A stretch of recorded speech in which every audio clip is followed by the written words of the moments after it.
Berlin and London. You know, it's really growing, and that keeps you wanting to go. Thank you, guys.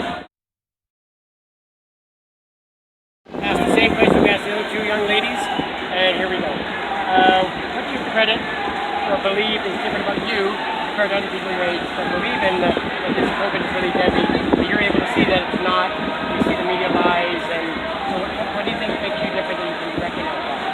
I think what makes me different is because I'm very open to other people's opinions, and the way that I realized that this is not a pandemic is because I was able to listen to other people's opinions and say this is really what's going on, and that there is no pandemic, and that people aren't dropping dead on the floor.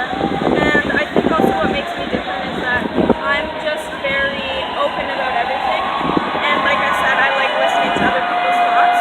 At first I was scared about COVID, but now it's not the case anymore. Okay, thanks. That's great. Why is it important people, young people like yourselves, come to these rallies? We've got a great outing today, and also become activists, which you are with your new project, right?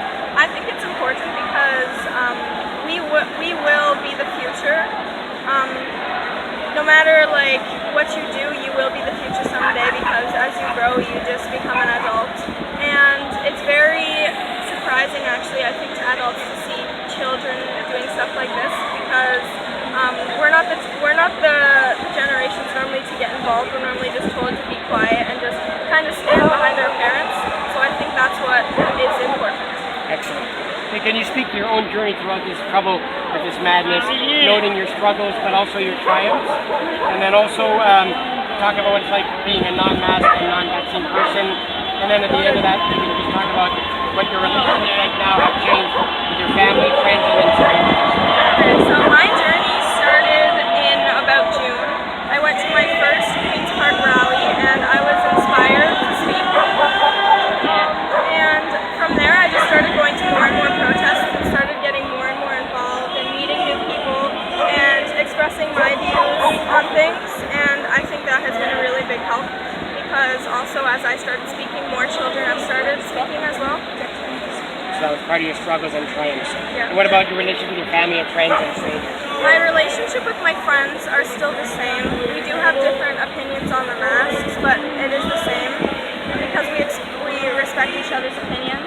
My relationship with my dad's side of the family is not very good. I don't really see him anymore because he wears the mask, and when I was there once, I was forced to wear a mask. So it's kind of just me distancing myself from them because I know what's right for me, and if I'm not respected, then I'm not going to respect them.